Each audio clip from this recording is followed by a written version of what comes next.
Hello my dear students, welcome to your master chem channel. कैसे हैं आप लोग? Very good. हाँ तो बेटा, आज मैं इलेक्ट्रोकेमिस्ट्री से क्लास 12 के बच्चों के लिए वीडियो लेकर आया हूँ। इसमें ज़्यादातर फोकस रहेगा कोलराउस लॉ के बारे में। पिछले वीडियो में हमने डिबई हकल ओन सागर के इक्वेशन को बताया था। Variation in conductance, conductivity, molar conductivity, equivalent conductivity according to dilution discussion हुई थी। और ये भी बताया था उसमें कि डिबई हकल ओन सागर का इक्वेशन केवल स्ट्रांग इलेक्ट्रोलाइट के लिए वैलिड है, यानी इनफाइनाइट मोलर कंडक्टिविटी जिसको कहते हैं लिमिटिंग मोलर कंडक्टिविटी केवल स्ट्रांग इलेक्ट्रोलाइट के लिए वैलिड है। और इसके लिए हमने ग्राफ भी बनाया था। स्ट्रांग इलेक्ट्रोलाइट के लिए ये सीधी रेखा ऐसे ऊपर उठती हुई जा रही है और जा करके वाई एक्सिस को टच करके जो है लिमिटिंग मोलर कंडक्टिविटी को की वैल्यू बता रही है। लेकिन वीक इलेक्ट्रोलाइट बिल्कुल ऐसे जाके यूं कर्व हो गई है और वीक इलेक्ट्रोलाइट के लिए लिमिटिंग मोलर कंडक्टिविटी हम कैलकुलेट नहीं कर सकते। अब इस समस्या को दूर किया है कोलराउस ने। कोलराउस के नियम में का जो नियम है वह वीक इलेक्ट्रोलाइट के लिए भी वैलिड है और स्ट्रांग इलेक्ट्रोलाइट के लिए भी वैलिड है। यानी इस नियम से हम molar conductivity, limiting molar conductivity दोनों का निकाल लेते हैं, वीक इलेक्ट्रोलाइट का और स्ट्रांग इलेक्ट्रोलाइट का। तो देखिए क्या है इसमें, आगे बढ़ते हैं। हाँ तो बेटा देखिए, कोलराउस लॉ, इसको इंडिपेंडेंट माइग्रेशन ऑफ आयन भी कहते हैं। Kohlrausch law of independent migration of ion.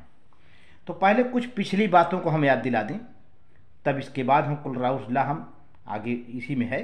लेकिन पिछली बातें क्या थी और कोलराउस लॉ में क्या कहा गया है। देखिए, limiting molar conductivity lambda naught m या at infinite dilution, molar conductivity माने एक मोल इलेक्ट्रोलाइट की कंडक्टिविटी, और infinite is obtained at infinite dilution of strong electrolyte only. यह लिमिटिंग मोलर कंडक्टिविटी या infinite at infinite dilution is obtained only for strong electrolyte but it is not obtained for weak electrolyte। ठीक है, ये पहली की बात है।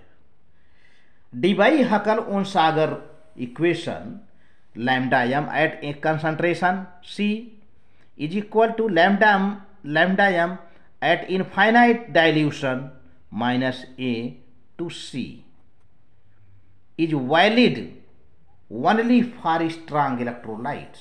Clear बात कह दिया है। देखिए, अब ये आप ना भूल करें कि डिबाई हकल ओन सागर का इक्वेशन केवल स्ट्रांग इलेक्ट्रोलाइट के लिए इनफाइनाइट मोलर कंडक्टिविटी यानी लिमिटिंग मोलर कंडक्टिविटी बताता है, but not for weak electrolyte according to Kohlrausch law. लेकिन अब इसको संशोधन, इस समस्या को किसने दूर किया कि अब ऐसा कुछ किया जाए कि यह वीक इलेक्ट्रोलाइट के लिए भी मिले और स्ट्रांग के लिए।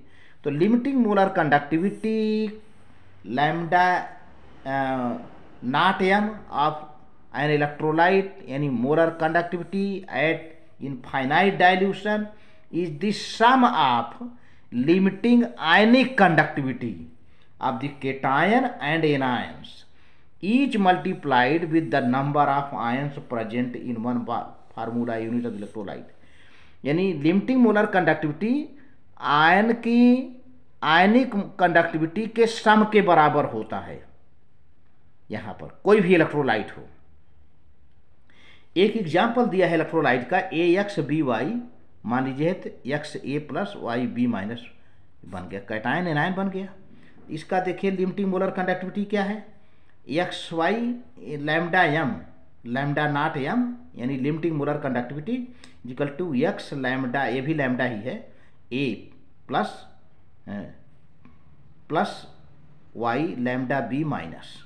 ये हो गया यानी इंडिविजुअल जो आयन हैं उनकी आयनिक कंडक्टिविटी के टोटल के बराबर लिमिटिंग मोलर कंडक्टिविटी हो जाता है। ये है इक्वेशन कोलराउस लॉ का। जो इंडिविजुअल कंट्रीब्यूशन है इनकी मोलर कंडक्टिविटी में, जो इंडिविजुअल आयनों की कंट्रीब्यूशन है, इंडिविजुअल आयनिक मोलर कंडक्टिविटी है, उसके सम के बराबर मोलार कंडक्टिविटी हो जाता है। तो और आगे देखते हैं। हाँ तो बच्चों देखिए, ये lambda A plus and lambda B minus are the limiting molar conductivity of cation A Y plus and cation and B X minus anion, ये लिमिटिंग मोलर कंडक्टिविटी है। इस तरह से जो साल्ट है सोडियम क्लोराइड का मोलर कंडक्टिविटी क्या है, कोलराउस नियम के हिसाब से सोडियम क्लोराइड ये लैम्डा मोलर कंडक्टिविटी, ये भी है, ये भी लैम्डा ही है। तो lambda molar conductivity of sodium chloride equal to lambda molar conductivity of sodium cation and molar conductivity of chloride anion. इस तरह से दोनों आयनों का कंट्रीब्यूशन है, दोनों आयनों का इंडिविजुअल कंट्रीब्यूशन है, तो इस तरह से इनकी मोलर कंडक्टिविटी निकल आती है। इसी तरह से बेरियम क्लोराइड का बच्चों, बेरियम पर 2 प्लस चार्ज आता है और क्लोरीन पर 1 प्लस चार्ज, तो क्लोरीन कितना है 2 है, 2 से मल्टीप्लाई कर दिया हमने, 2 माइनस चार्ज आ गया। तो molar conductivity of barium chloride, तो बेरियम पर 2 प्लस चार्ज होता ही है और क्लोरीन चूंकि 2 एटम है तो क्लोरीन का नंबर ऑफ एटम यहाँ लिख दिया। क्लोरीन का नंबर ऑफ एटम यहाँ मल्टीप्लाई करना पड़ेगा क्योंकि एक क्लोरीन कैरी करता है 1 माइनस चार्ज, तो यहाँ पर 2 से मल्टीप्लाई कर दिया, 2 माइनस चार्ज आ गया। बेरियम पर ऑलरेडी 2 प्लस चार्ज होता है बेरियम पर।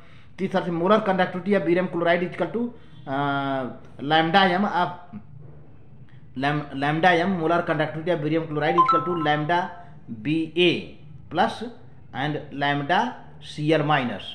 इसी तरीके से एल्युमिनियम सल्फेट का है, देखो एल्युमिनियम सल्फेट का Al2SO4। तो पहले देखो एल्युमिनियम का कितना एटम है, एल्युमिनियम का जो एटम होता है उसको इस तरफ जो है लेफ्ट साइड लिख लिया जाता है। Molar conductivity of aluminium sulphate, aluminium sulphate, how many atoms of aluminium प्यारे बच्चों, Al2SO4 थ्राइस, तो 2 एटम है, तो 2 एटम को आप जो है लेफ्ट साइड लिख लोगे।